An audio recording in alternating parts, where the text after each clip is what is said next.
Apa nomor 16?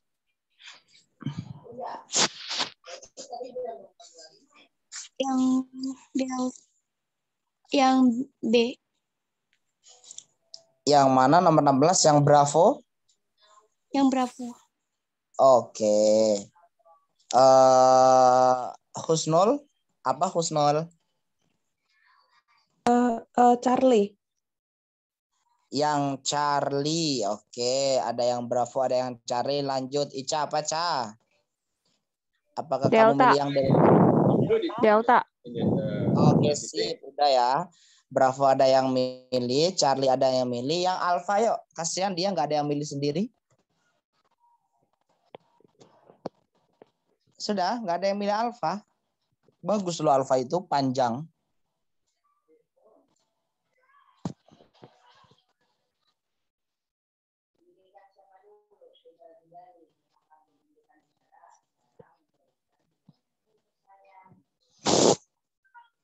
Oke, dan jawaban untuk nomor 16.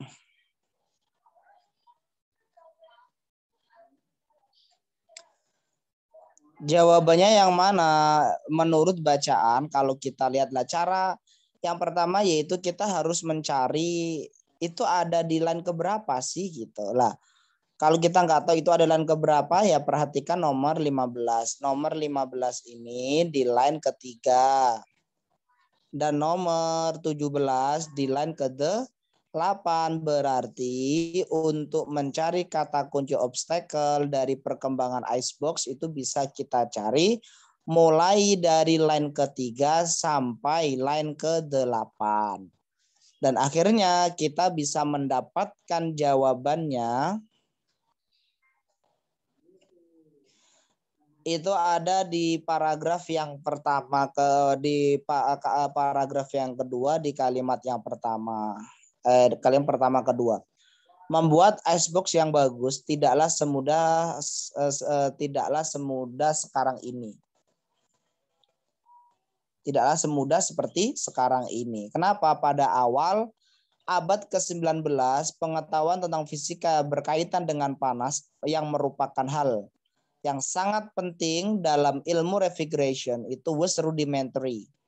Rudimentary itu artinya adalah masih belum berkembang. Jadi intinya dulu membuat icebox itu susah gitu loh. Berarti susah ini memiliki arti yang sama dengan kata obstacle. Lah alasannya kenapa? Alasannya adalah ilmu pengetahuan tentang panas itu tidak terlalu berkembang seperti sekarang ini. Maka jawabannya adalah yang delta. Nomor 16 jawabannya adalah yang delta. Kenapa susah? Karena pada itu pengetahuan tentang panas yang merupakan hal paling penting dalam refrigeration itu belum berkembang. Berarti berkaitan dengan ilmu yang belum cukup berkaitan dengan fisika. Inadequate understanding itu pemahaman yang masih belum cukup berkaitan dengan ilmu fisika yang kaitannya dengan panas tadi itu. Maka jawaban nomor 16 yaitu yang delta. Tetap satu kalimatnya. Jadi memang kata kunci itu tidak selamanya sama dengan apa yang ada di dalam bacaan. Di sini kata kuncinya adalah obstacle. Ternyata obstacle bisa memiliki arti yang sama dengan kata membuat icebox zaman dulu itu susah. Susah berarti kan merupakan sebuah halangan. Lah susahnya kenapa sih? Karena ilmunya belum cukup yang berkaitan dengan refrigeration itu. Maka jawaban nomor 16 yaitu yang delta. Sudah, kalau kita perhatikan bagaimana nomor 12 satu kalimatnya. Nomor 14 satu kalimatnya. Nomor 16 satu kalimat gak bisa, kita tambahkan dengan satu kalimat setelahnya. Berarti nomor 16 ini dua kalimat. Satu kalimat gak bisa dan kita tambahkan satu kalimat setelahnya. Kalau nambahkan jangan banyak-banyak ya. Kalau kita menemukan kata kuncinya jelas-jelas di kalimat yang pertama pada paragraf yang kedua, maka tidak mungkin, saya bilang tidak mungkin jawabannya di paragraf yang kedua, tapi di kalimat yang terakhir itu nggak mungkin lah. umumnya reading dalam TOEFL itu bagaimanapun juga tetap bisa dipolakan dan memiliki pola seperti tadi. Jadi kalau satu kalimat nggak bisa ya kita nambahkannya satu kalimat selanjutnya.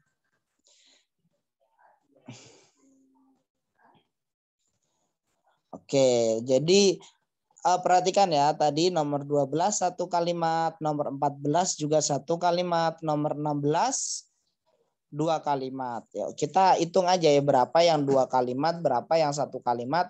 Karena dengan seperti itu nanti lama-kelamaan kita akan memiliki pola dan akhirnya yakin oh ternyata reading itu benar umumnya 1 kalimatnya saja.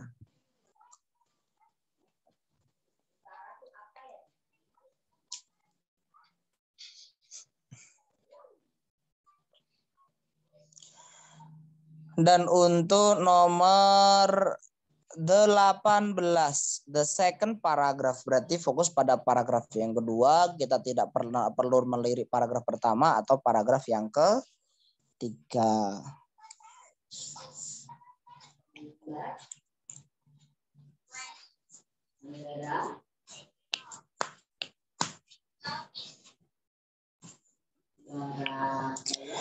Berikutnya lagi yaitu nomor 18. Silakan dijawab tadi Husnul Lesda. Alfa. Alfa. Oke, selain Lesda, Siti Aminah. Apa Aminah? Alfa. Alfa juga. Zain? Alfa juga.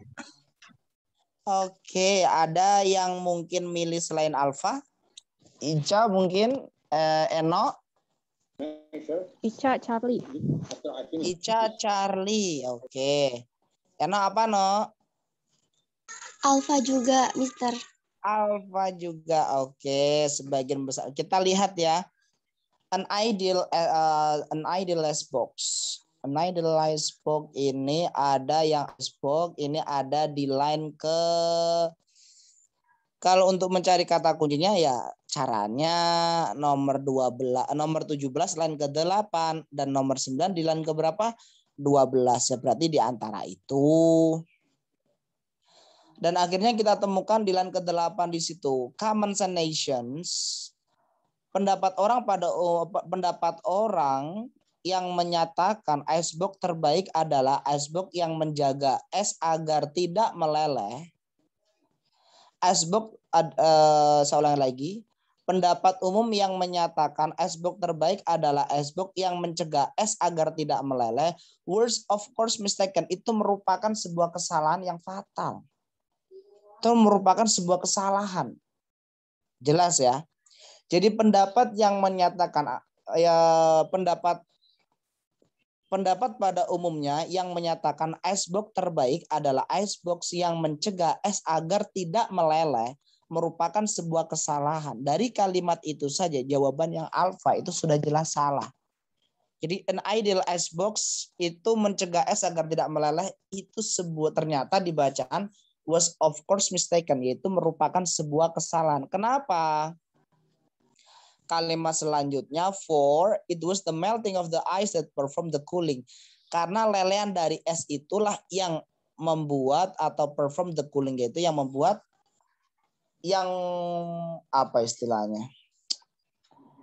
For the melting of the ice, karena lelehan dari es itulah yang akhirnya membuat dingin barang-barang yang di dalam icebox itu. Maka jawabannya yang mana? Berarti jawabannya harus icebox terbaik itu harus icebox yang tetap meleleh. Berarti jawab alfa nggak bisa, bravo nggak bisa, maka tinggal antara Charlie sama Delta. Yang menyatakan S tetap meleleh yaitu yang Charlie. Loh, itu dari kalimat mana? Oke. Jadi saya ulangi lagi ya, alfa itu salah kenapa? Udah langsung di kalimatnya bahwa pendapat yang menyatakan icebox terbaik adalah icebox yang mencegah es agar tidak meleleh merupakan sebuah kesalahan. Udah. Berarti yang alfa itu sudah jelas salah. Maka tinggal antara Bravo, Charlie, Bravo juga jelas nggak ada di kalimat itu. Dalam kalimat itu yang menyatakan intinya kalau emang yang mencegah S agar tidak meleleh itu sebuah kesalahan, berarti yang bagus adalah yang tetap meleleh. Antara B sama C yang tetap meleleh adalah yang Charlie. Udah kayak gitu aja. Nah terus jawabannya yang allow ice to melt slowly itu di kalimat setelahnya. Kalau emang mau memperkuat di kalimat setelahnya ini ada. Nevertheless, early effort to economize include wrapping, dan oleh sebab itu, nevertheless, early effort yaitu usaha-usaha untuk memperlambat lelehan dari es itu dilakukan dengan cara membungkus es menggunakan selimut. Jadi usaha yang dilakukan itu bukan mencegah es agar tidak meleleh, tapi untuk memperlambat lelehan dari es itu sendiri. Oke, dan jawaban nomor 18 adalah yang Charlie. Ada yang mau dipertanyakan?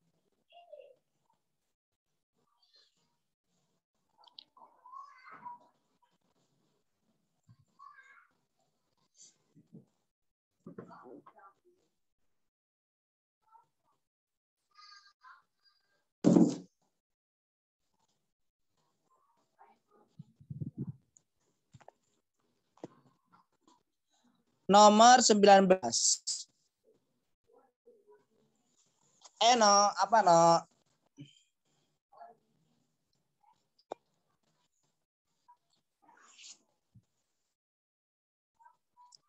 Ayo, jawabannya apa?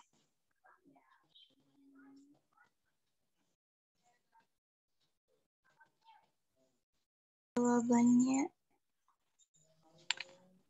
bentar.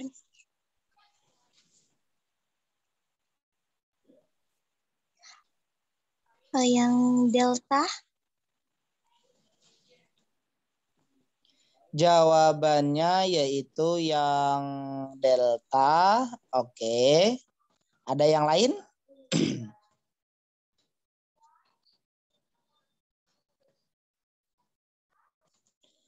Dan jawaban nomor 19 yaitu yang delta.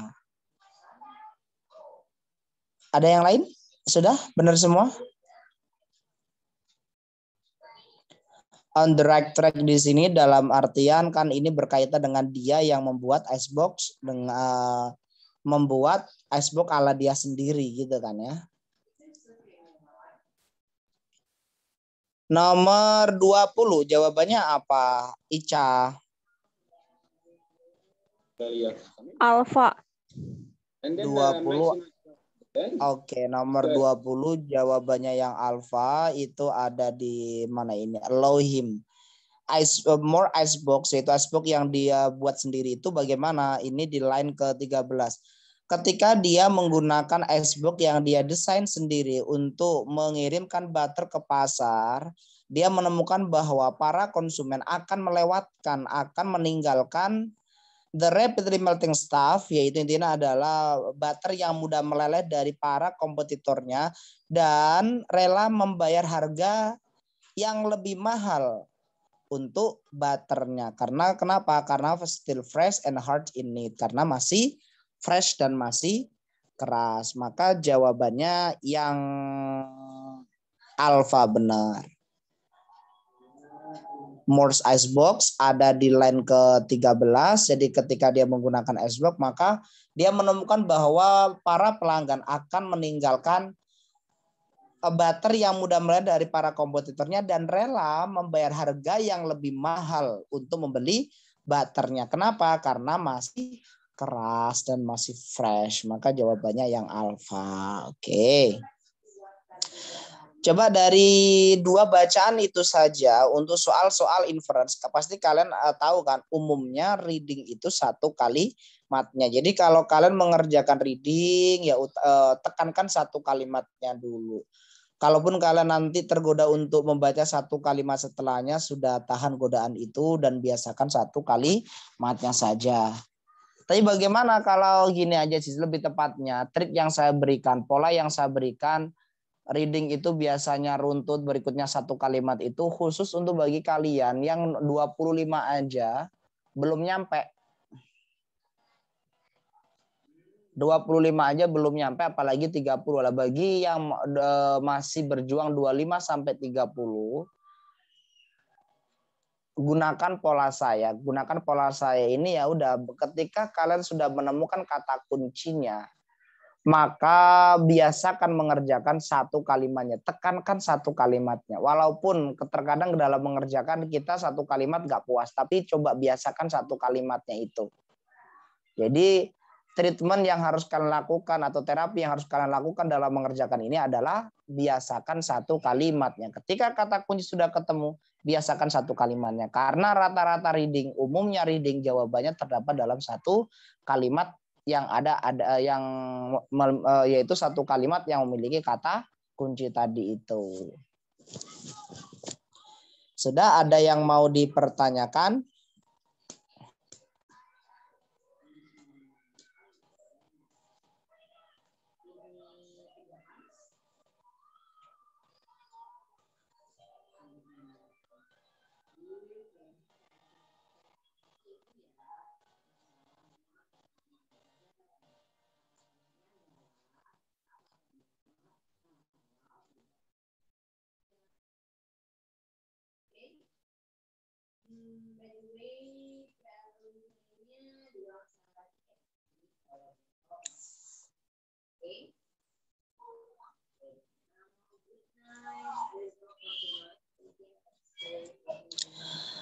Oke, dan berikutnya kita bahas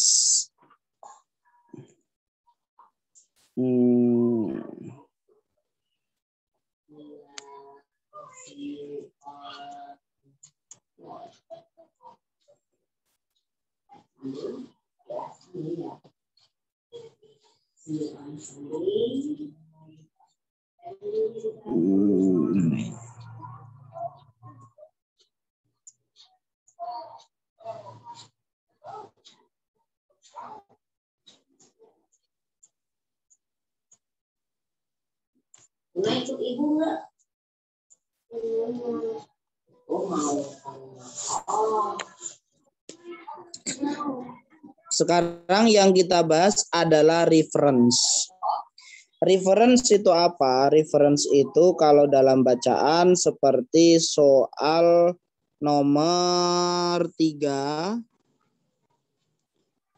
terus seperti soal nomor 15, itu namanya soal reference. Soal pronoun itu loh.